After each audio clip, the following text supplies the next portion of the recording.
Welcome back, everybody. I'm Zach Shelley, and this is another amazing episode of Management Unfiltered. And I have Kirk Teachout. Oh, guys, we have way too much fun on this podcast. We appreciate you listening in. And today we're going to talk about why your front office team is struggling the most in your office. I love this topic because there was one point in our practice that I was by myself on a lonely island with two doctors in the back and full hygiene running, and it was just me. So I found all these inefficiencies. I saw all this stuff going on in the front. I was like, man, no wonder our front office team was struggling. And I was like, okay, so how can I revamp the whole front office kind of systems, protocols? And so I just started with literally the basics. I just went back to the basics like, hey, I started a Google Doc. I was like, okay, what is the first thing I did as soon as I walked into the door? I turned on the CBCT. I turned on the TV in the patient reception area.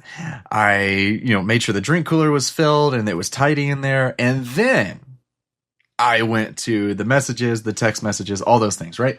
So I really looked at it just from a step-by-step process. What do I need to do every single day to be able to make the front office team successful in a way that's not chaotic? We talk about the chaos of the clinical side and how that can be chaotic, but we seldom talk about, okay, well, cool. How can we make things way more efficient in the front to where the patient feels it, or literally the lack of chaos, to where it's smooth, it's frictionless, it makes more sense. So first, I'm going to ask you, Zach, what are the two things, there are only two things in my book that you can leverage a non-provider. So actually, I'm going to stop there. I'm going to first go in as a provider. What can you do to leverage a provider's position to generate more revenue in a practice? Well, we were just talking about before we went on here, Kirk, and it's super simple. Just produce more. You got to do more dentistry, right? It's exactly what you had said, Kirk, and I completely agree. Like, if you want to make more money or you want to elevate your ability to produce more, you just produce more. Like, you physically just put more on your schedule, adjust your appointment lengths, adjust your schedule, to allow you to have more availability to do more procedures for your patients. I mean, it's a simple thing to increase the top line. You just have to do more work. Yeah, get good, kid. Push yourself. Yeah, get good, kid. Simple as that. Guys, we'll be here all week. We will be here all week. Just produce more. I love that answer when people come into a practice and they're just like, oh yeah, you just need to produce more. I'm like, okay, but what does that mean, right? It's like, okay. Or the comment, just suck less. Yeah, just suck less, right? So, so that is how a provider can earn more, generate more revenue in our practice, and that's cool. But what about those non-providers, right? So the people in your practice, like, I would argue that an assistant is licensed, they're in the provider category because they're helping directly generate revenue on the production side with a doctor. Okay. So I'm lumping them into that. Whether or not they are actually able to perform all the procedures is just beside the point. Are they able to add more production and income to the practice? Yes. I mean, we can argue semantics all day long with what front desk can do too, but we're not going to do that today. We're going to look at what we're trying to truly get you guys to see. I just want to make that little disclaimer there. But so with the front, as a non-provider, they can't produce, right? What are the only two things that we can do to leverage the front to generate more revenue? I'm just letting you sit quietly for a second. I'm just being a turd today, guys. The first one, Kirk, you were talking about, I may butcher the second one. I don't remember what you were saying, but I'm going to take a shot at what you were saying. The first one would be patient experience. Being able to have that relationship with your patients, be able to actually look up and say, hey, it's so good to see you, and not be stressed. And then the other one, I don't know if you said this, but I feel like schedule optimization would be another one that would be a massive ability to add that production, because when the doctor wants to do more, it's multifaceted. It's not just a singular plane of production, right? If the doctor says I want to do more, but there's no optimized schedule, you physically can't do that because there's not enough chairs or ability to put butts in chairs because you don't have it scheduled correctly for that to happen. So this does come to a fact of you have to have both ends working together. But the whole purpose of this is what we're trying to get you guys to realize is freeing up your front office's ability to do these things. Like I can tell you, people that are listening right now, either doctors, mostly front office and managers, are thinking, I don't have time. Like that's what I hear all day long. There's not enough time. I have a fun story. I love telling stories, don't I, Kirk? Yeah. Oh yeah. Great stories. Great stories. Yeah, no sarcasm there at all. Second only to Matt Brown. Your great stories. Yeah, Matt's got some pretty good ones. I still can't believe he lost his leg to a shark attack. It's brutal. I was at the hand surgeon's office today. So long story short, my oldest son spiral fractured his 5th metacarpal in his hand. So, if you're watching, that is the bone that connects your wrist to your pinky finger. It's the in-between bone. He spiral fractured that. Which, as it sounds, the fracture goes all the way around the bone end to end, unfortunately on his. So he had to have surgery, pins placed, reset, all that fun stuff. Well, today was a great day of having the pins removed. And, they talk about experience. So there's two things, expectations versus reality. Let's talk about that. And then also what I just noticed walking in. Now, this is a medical facility, but this directs 100% to what we're talking about. But let me go to the expectations versus reality, because this goes into patient experience. Patients have an expectation when they go into practice before they ever see you, either by the phone call, what they see on the website, what they see by reviews. Then they get in, it's either going to meet that expectation or they're going to have reality hit them in the face and be like, crap, I don't want to be here. Or this completely exceeded my expectations, which is also just going to go into that field of meeting expectations. So with him, the expectation, and I just want to caveat this with it. The surgeon was amazing. My son loved him. We loved him. He did a great job with the surgery. No complaints here, but it was just an ability for me to see what the expectation, what actually happened, is completely different. So when they're told, hey, you'll come back in and have the pins removed after 4 weeks, it's just a quick, we're going to pull the pins out and you'll be good. That was the expectation. The reality of having pins removed from a bone is not that simple. Meaning that these pins start to set in the bone. So there has to be like a little twist. You don't hear any nasty sounds. So I'm not trying to make anybody woozy, but if you can see Kirk's face, if you can imagine a pin being in your bone and then it having to be twisted and then slowly pulled out, it is the reality of that was completely different than what my son's expectation was, and mine too. I was like, yeah, but that wasn't as simple as I thought it would be. And he's like, it hurt so bad. So unfortunately, that was just not a bad experience by any means, just different. But that's what our patients go through in a dental practice. The second thing that I realized, which is what we're talking about with patient experience, is, I walk in. Once again, office is very clean. Love the surgeon. The office, everybody's friendly. But even in the medical field, this lady was overwhelmed. Not once did she look up when I walked in and greet me. There's a sign-in sheet to put my name on there. She just said, Mr. Shelley, can I come up and collect your payment? After she had gotten off her phone, she didn't say good morning. She's going through the punches, right? She's just going through a checklist of what she needs to do. And she's not doing a bad job. She smiled. She was friendly. But there was no, hey, how are you guys? Do you have Merrick? Right? Or, hey, Mr. Shelley, how you doing? Let's go ahead and get you checked in and do there's no experience there. And then when I was checking out, it was phone call after phone call after phone call. She's the only one up front. They have multiple people working in the front area, but more in billing and whatnot. And she was all phones and all scheduling. And that's the same thing that we see in dental practices, right, Kirk? Is like we're in there and it's, okay, guys, if you're just listening, I'm tapping my hands on my keyboard and I'm looking at my screen going back down. Hey, okay, go ahead and check in there and we'll be in a minute. Rather than a, hey, Kirk, how are you doing today? How's the wife and kids doing?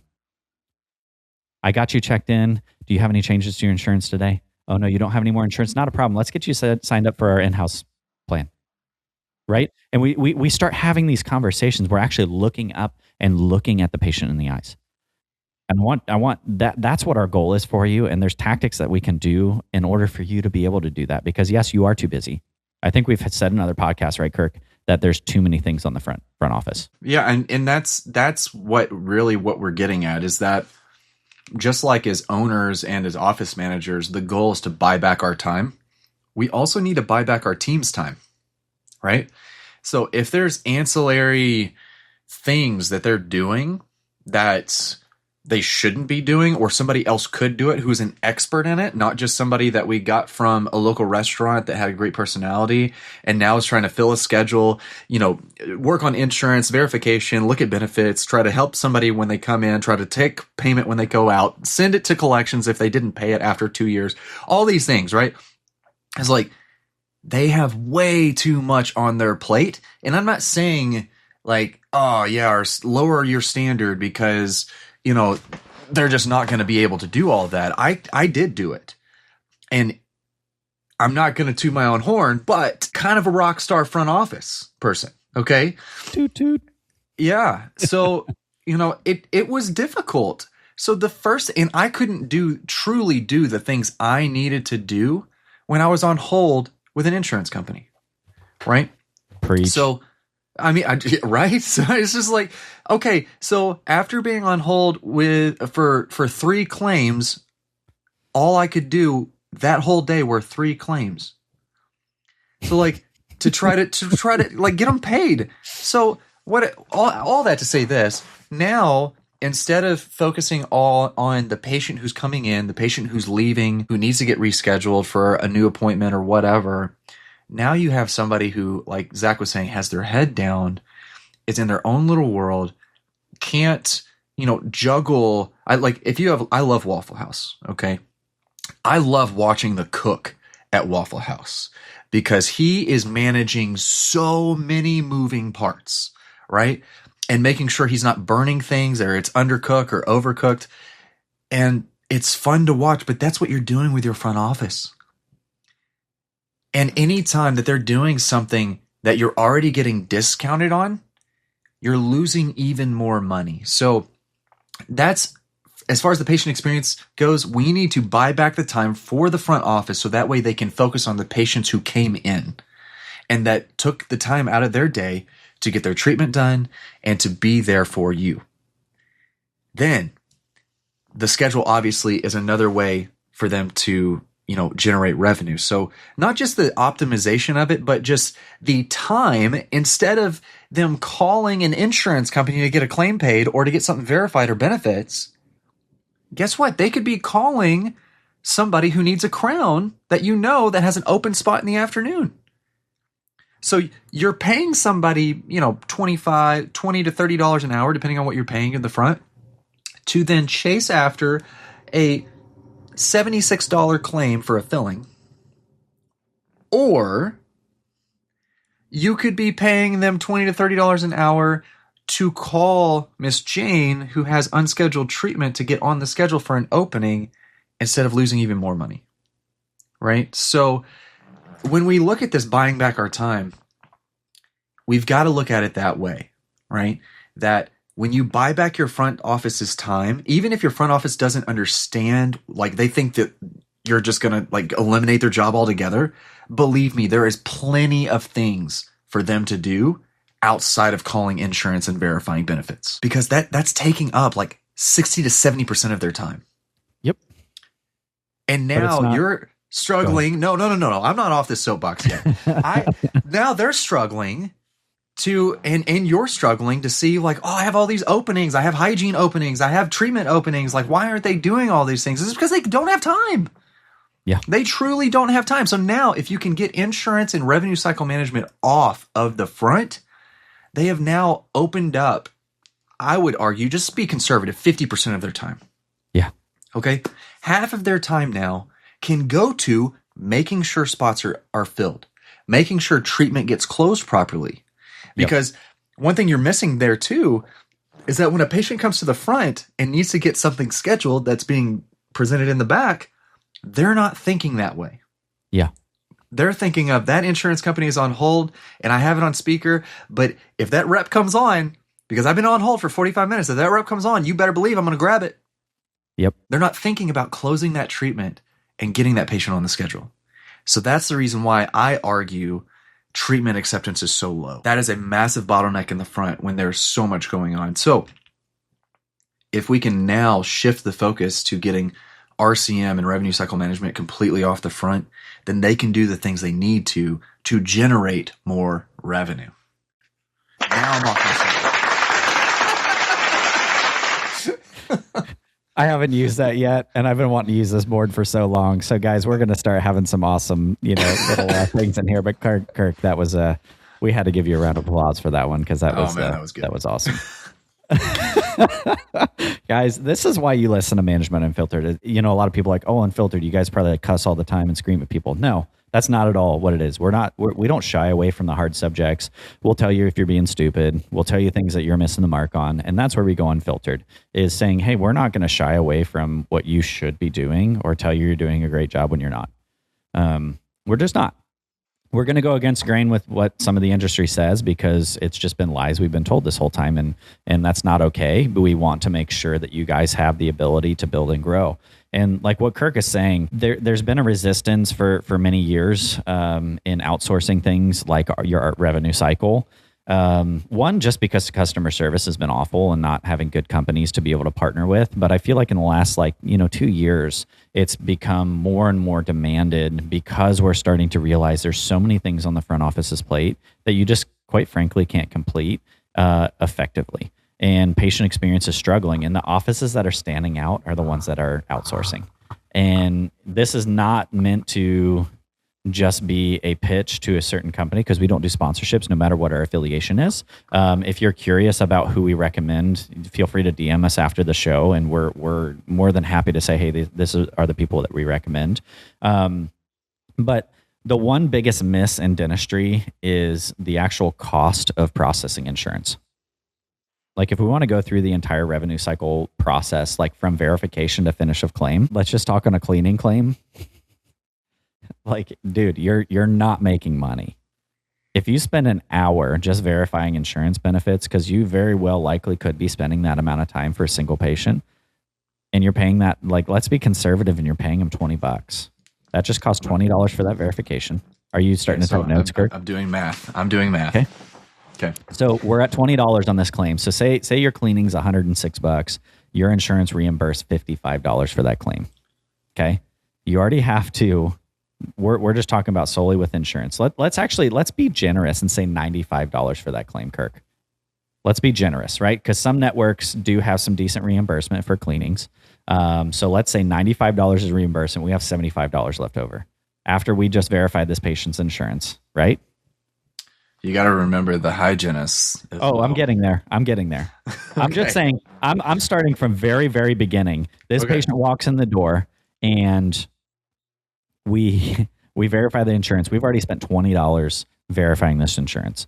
Yep. Now we're going back and we're getting the cleaning done and we're paying the hygienist for the hour-long appointment, which let's just agree that, $45, $50. We can say $50. Yeah. $50. Okay. So we are now at $20, right? Now, this is not including cost of materials. Hold on. We're at $25. $25. Thank you. Yep. Math is hard.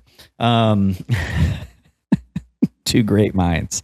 We're not even talking about materials. So say, to be more than fair, if you're giving out a goodie bag, you're doing materials, $8 for that patient and materials. And then your sterilization tech, which they probably make about $13 to $15 an hour, but they're going to have to sterilize the instruments for this person too. So maybe knock off like $1 just because they're going to be processing all the instruments through the office, depending on how the offices work. Some offices don't do it. So that's why I'm going to be very, very ultra conservative and just say $1 because we still have to package it. There's still materials used with that. So I'm just trying to be kind there. So where are we at, Kirk?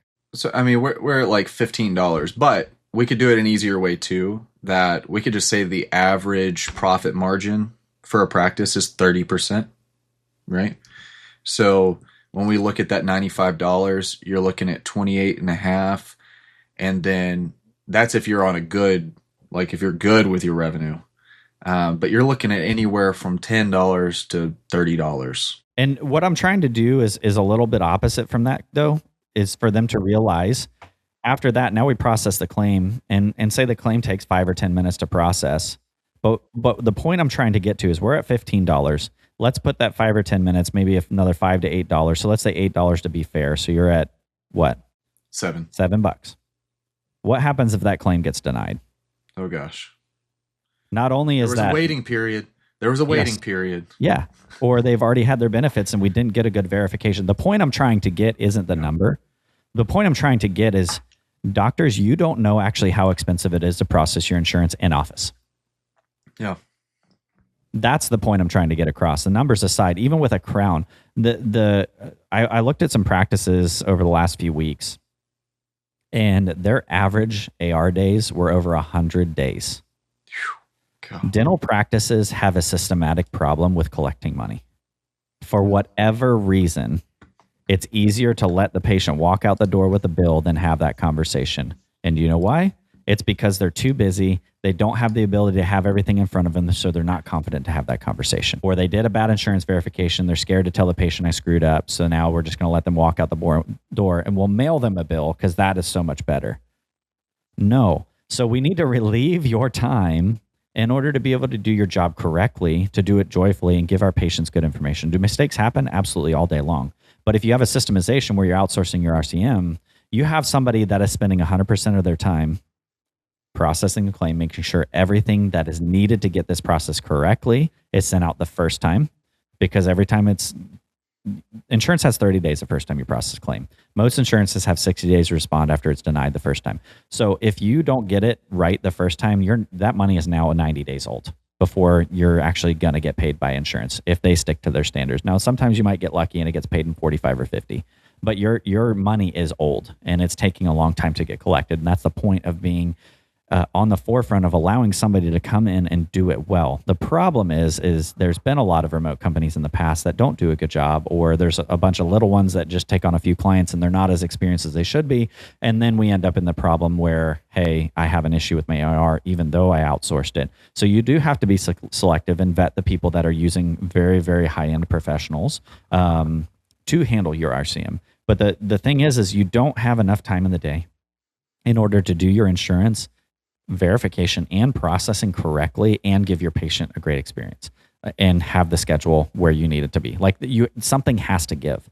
It's like one of those things you can get good, fast, or cheap. You can only pick two, right? Like you can't have all three. And so you have to sacrifice something. And most of the time it's the billing. I have a presentation coming up in a few months that I'm working on, and it talks about how to ruin trust with patients, right? Screw up their billing. That's the first way you can really lose big trust with a patient, and it's almost impossible to get back is screw up their billing. And the other point we need to know is, doctors that are listening, every time your team touches a claim or touches insurance, you're paying for it. And that was kind of the point of me trying to go through and say, hey, it costs this and this and this and this, is because you truly don't know the cost. Even though your profitability may be sitting at a certain percentage, there are people dragging and driving that profitability down because you're losing money in certain areas because they're not efficient with their time. No matter what, they go home at 5 o'clock and they're still getting a paycheck. But when we're outsourcing and we're paying off a percentage of what it costs to process, these companies only make money when the claim is actually paid in your bank.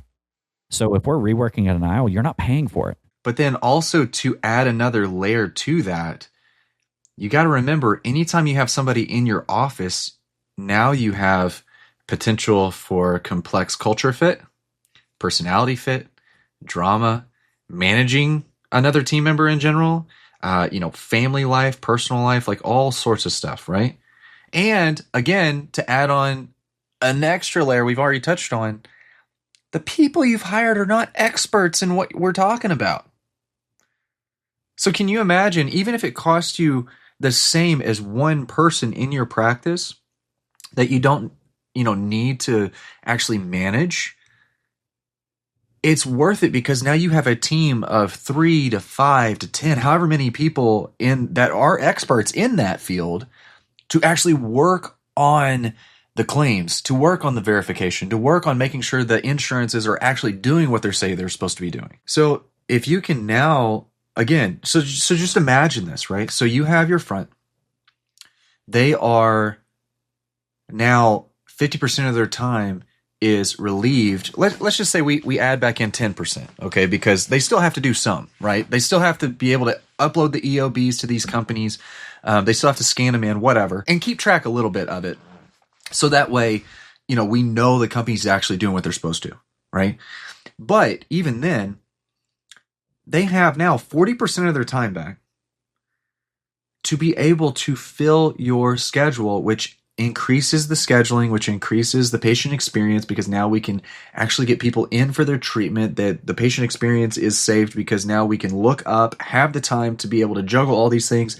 It lowers the burnout of your front office, which lowers your turnover, which lowers your staffing needs, which lowers your overall cost of acquisition. It's just a win-win in general. Win. I think one of the biggest points that everybody needs to understand is you're quietly draining revenue in your practice and you don't realize it. What are the systems you have on follow-ups on denials? How efficient is your team on resubmitting those? How often are you submitting and running your procedures not billed to insurance? How often are you looking at patients that haven't been re-verified in a certain amount of time? Like there's so many things that you could avoid pain points in your practice, or allow your patients or your team to get to know your patients on a more personal level that will increase the patient experience. That's just going to drive massive revenue in your practice. And I think it's one of those things that is still, even though it's more widely accepted now, and I feel like it's on the upward trend, there's still a lot of people resistant because of security issues and all these things. What about the people in your practice? They're using the same exact software and they have their cell phones right in front of them too. Like you have the same security risk. It all depends on training. But when you have high-level operating professionals that do this for a living and solely do insurance billing, you're going to be way more efficient. You're going to get more money in your bank. I've seen it happen over and over again of success stories and doing this and relieving office managers times to do what they truly need to be doing and be able to increase production. Well, and we've done it. I mean, since I had to rebuild the front, I mean, we were able, obviously, I'm the schedule guy, right? So we had the schedule template already in there, and we had hired somebody who didn't know a root canal from a crown, and hired another person. So 2 people around the same time within a couple of weeks to replace me. And within a week, they were able to simply do what they're supposed to do and build $16,000 days very efficiently. And like, as long as they understood how to put the insurance into the practice management software, then guess what? The company was able to go in, make sure it's right, make sure the claims were sent off right, tracking all of that. And then all the front needed to do was make sure the schedule was intact. That's it. And that they were greeting patients and making sure they were collecting payments. Like it was so much easier to onboard somebody that didn't have experience. Yeah. But now I'm off that soapbox. So, guys, your front is being sabotaged in the front. I mean, in general, like you're sabotaging them because you're putting a lot on their plate that you're losing money with. So you need to make sure to do these things. If you're curious, if you're afraid, whatever, like you just don't know what it looks like, reach out to us. We'd love to help you. Disclaimer, Zach is the head of one of these companies. We're not just talking about this because he is, but because literally I rebuilt the front, and I don't even use his company because we have a great local company.